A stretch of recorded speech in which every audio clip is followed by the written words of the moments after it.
अस्सलाम वालेकुम। मोहम्मद सिद्दीक मिठवार बावाला आमद बा सादत हजरत अली अलैहिस्सलाम 13 रजबुल मुरजब। यह सादत हासिल आहे 13 रजबुल मुरजब। खुदा जे वलीअ जो ज़हूर थियो 13 रजबुल मुरजब। मज़हरुल अजाइब अबुल हुसैन अबू तुराब अमीरुल मोमिनीन अल मुर्तज़ा असदुल्लाह हैदर करार मौलूद काबा विलादत बा सादत 13 रजबुल मुरजब।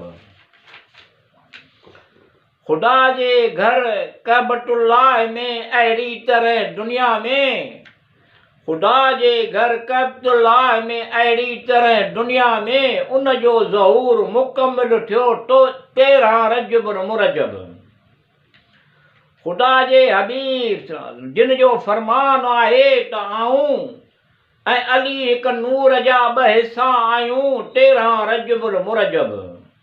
बिला शक हुज़ूर पुरनूर सल्लल्लाहु अलैहि वसल्लम जिन जे अबू तालिब जे घर में आमद सहराए अरब में पहिरियों मौजूज़ो हुई हज़रत अली अलैहिस्सलाम 13 रजबुल मुरजब। उन खां पोइ हज़रत अली अलैहिस्सलाम बैतुल्लाह आमद सहराए अरब में ॿियो मौजूज़ो हुई। वालिद अबू तालिब वालदा माजिदा फातिमा बिन्त असद 13 रजबुल मुरजब। हुज़ूर करीम जिन फरमायो आऊं इल्म जो शहर आहियां ऐं अली उन जो दरवाज़ो आहे 13 रजबुल मुरजब। रसूल अकरम जिन फरमायो खुदा अलाह मुंहिंजो मौला आहे, आऊं ईमान वारनि जो मौला आहियां मुबारक 13 रजबुल मुरजब। हुज़ूर सल्लल्लाहु अलैहि वसल्लम रसूल करम जिन फरमायो खुदा अलाह मुंहिंजो मौला आहे, आऊं ईमान वारनि जो मौला आहियां मुबारक ॾिहाड़ो 13 रजबुल मुरजब। रसूल अकरम जिन फरमायो जंहिं जंहिं जो आऊं मौला आहियां उन जो अली मौला आहे मुबारक ॾिहाड़ो 13 रजबुल मुरजब।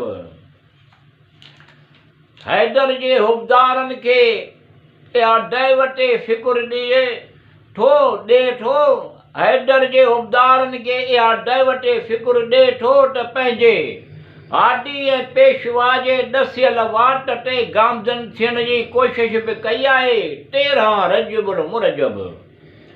हुज़ूर अकरम सल्लल्लाहु अलैहि वसल्लम जिन फरमायो त हे अली खुदा खे कंहिं न सुञातो सवाइ मुंहिंजे ऐं तुंहिंजे ऐं तोखे कंहिं न सुञातो सवाइ अल्लाह जे ऐं मुंहिंजे 13 रजबुल मुरजब। इमामुल मुत्तकीन हज़रत अली अलैहिस्सलाम बिन अबू तालिब अलैहिस्सलाम जिन जी आमद बासादत जो ही मुबारक ॾिहाड़ो 13 रजबुल मुरजब। मिठूअ जा नेक मतलब मक़सद तूं पुॼाए तोखे सभु मालूम आहे वास्ते मुआबे रहमान करीम रहीम जे 13 रजबुल मुरजब।